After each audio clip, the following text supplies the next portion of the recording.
we are also, by the way, going to take a couple of calls. The Prof has been very kind. We could take a couple of calls from you. 011 537 9431. What I'm going to ask you to do is just to give us your comment or your question for the Prof.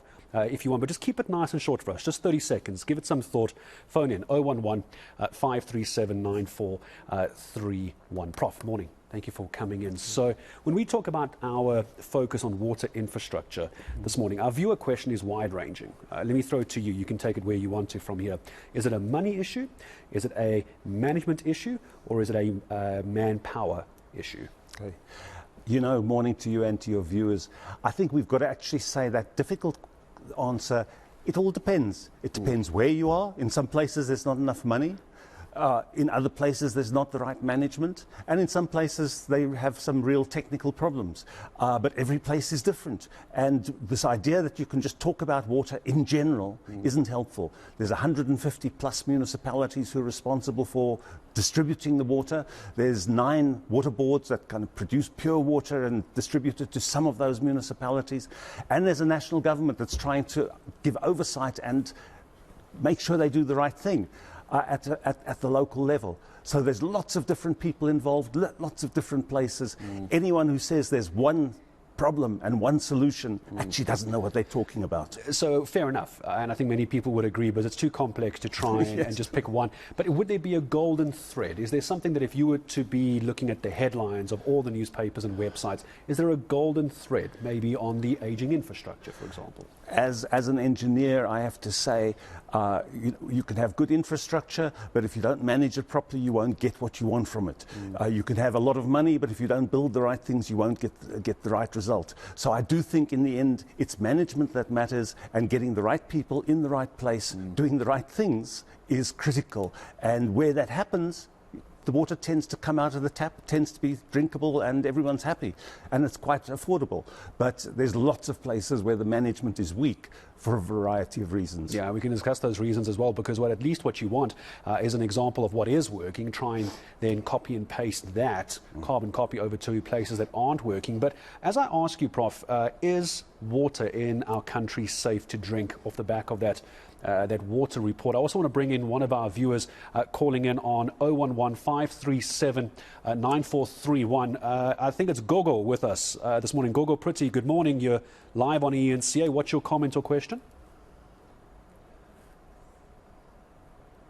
Is Gogo with us, or have we lost her? I think we've lost Gogo. All right, well, what we're going to do is we're going to keep that line open, 011 537 9431. If you want to quickly call in, you can go ahead and do that for a comment or a question for the good Prof as well, because where Gogo was going to go, my producer telling me now, Prof, was is water safe to drink? And if you're in doubt, what products do you put into water? You just dump some HTH in there? I think I heard the problem that she wants to get a borehole in Midrand, and what is it going to be safe? The answer is you don't know until you get it tested. You might have a neighbor with a septic tank leaking sewage into your borehole, in which case you really want to know about that.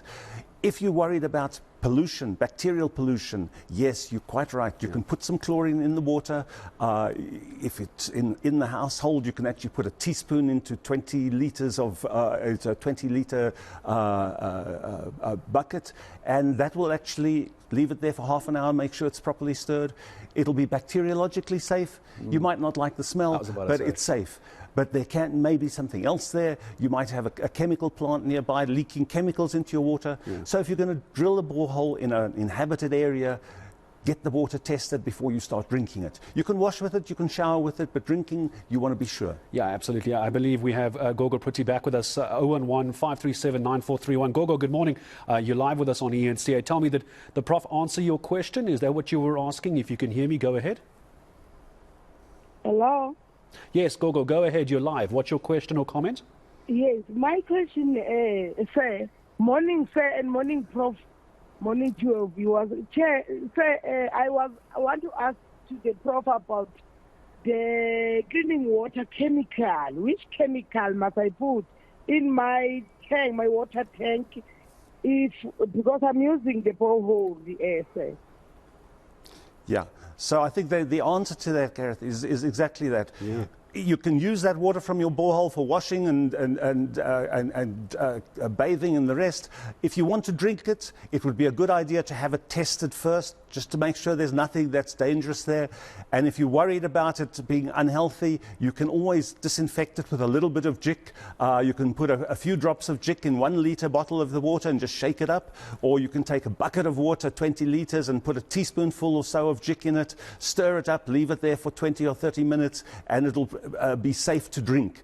But the alternative is use the water for all the things except drinking, and then for drinking you can boil it. You can boil it. So use your borehole. You're saving water for somebody else, but be careful before you drink it. Okay, and I wanted to ask, while we keep the lines open as well, let me just remind you, 011-537-9431. If you want to get hold of us, you can just a comment or a quick question with the Prof while he stays with us as well. Water tankers seem to be a bit of a problem. I was out in Hammanskraal a couple of weeks ago, Prof, and we know the water issue there, Rooiwal, etc. But then we were hearing from residents saying that the water tankers themselves, I imagine these are municipal water tankers, the water that they're getting from those water tankers also aren't very good. How do we make sure those are actually, but it's not the same as the same for Gogo. This is an industrial way of doing things. If you're running a water tanker distribution, you have quality control. I've been involved in those. I've run those. You make sure that the water that goes in is clean and disinfected. You make sure the tanks are disinfected every day, and you have people checking that all the time. And if you don't, you'll find drivers will take shortcuts. You'll find drivers who'll go and dump a load for a small payment, and they'll go and fill up somewhere close by, and who knows what they're getting. But if you're managing this properly, you can just deliver safe water. The question is it being properly managed? It comes back to my first point. The issue in most places is, have you got the right management? Are they doing the right things? Are they on top of the job? From there on, we can get the money right, we can get the technical things right. Let's get the management right at that municipal level. Yeah, on the ground as well. Another caller on 011-537-9431. Mrs. Naidu, you're calling in from Honeydew. Morning, Mrs. Naidu. 30 seconds. What do you have? Mrs. Naidu, go ahead. You're live with us on ENCA. If you can hear me, Mrs. Naidu, what's your comment or question? All right, looks like we may have... Go ahead, Mrs. Naidu, go ahead. The brain. Right, Can you hear me? I can. Go ahead, Mrs. Naidu. Yeah, put the bronze behind the brain. Engage the brain before they put the tongue in here. That's what's happening here in this country. That's all.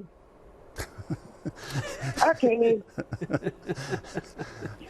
Yes, I think we should put our brains in gear even first thing on Monday morning, and it comes back to the management issue. If you want a proper service, make sure that the people who go in there on Monday morning know what they're supposed to do. Have they got enough chemicals to last them the end of the week?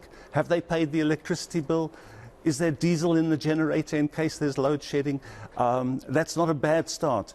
We do need to manage our services properly. Managing also requires planning. We need to look. Yeah, other than chlorine, Prof, just finish your thought on that one.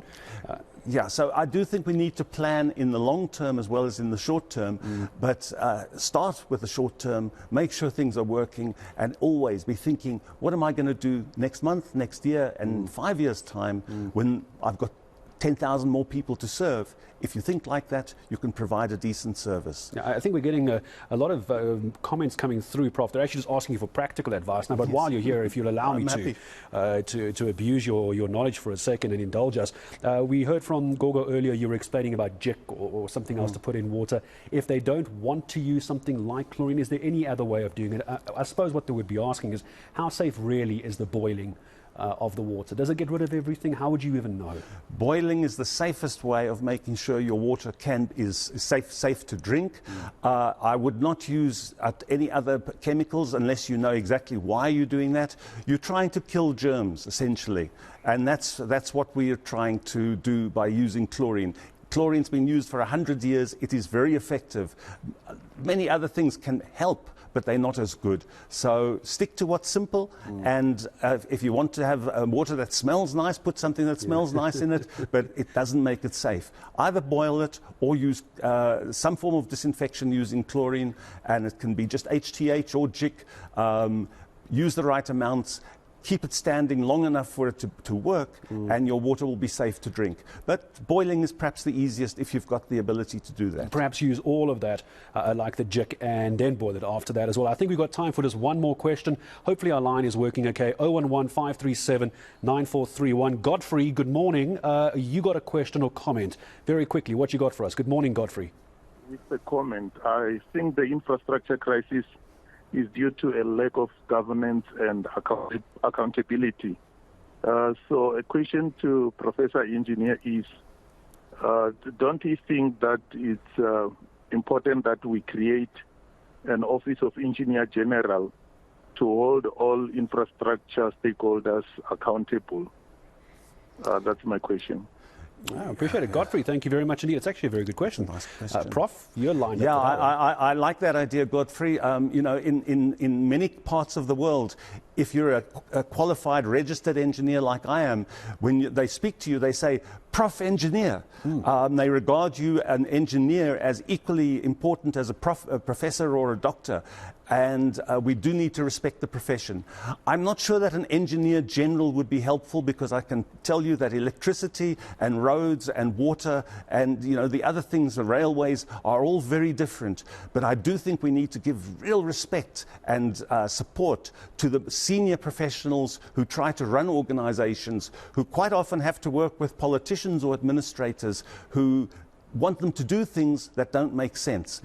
It used to be the case that in a city like Johannesburg, many of the cities in South Africa, there would have been a city engineer who would have been responsible for the technical matters. And so I do think we need to promote the role and the rank of the engineer.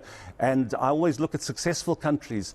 I look at China, for instance, which has grown tremendously and done huge made progress in both poverty and economy, and about a third at one stage of their Politburo was engineers and scientists. Wow. And I think that might go some way to explaining their success. You might not like some part of their politics, but at a technical level, they've done very well. Put the engineers in charge? Well, I think you need to look over our shoulder, but let us tell you what needs to be done, and I think things would be a lot better, yes. And I have to say, there's also a lot more young engineers. It used to be an old white man's profession. I'm glad to say I'm able to step back. There's an awful lot of good young black engineers wanting to be given a chance. Let's give them a chance and let's support them, and you know, things will get better. You actually took the last question I had for you, Prof, out of my mouth about the young engineers coming through. As well, I was going to ask you about that, but you've done that for me brilliantly, as always, Prof. Mike Muller, thank you very much for coming in and also being part of what really was you getting a chance to call in and ask the questions as well. I've said this before, it's your show. You get to have your say as far as possible. We are going to open up that line. The lines are closed again now for the moment, though. We'll open them up again for you in the last hour. My huge thanks for coming in, being part of the show. Professor Mike Muller, civil engineer and adjunct prof at the Wits University School of Governance. It's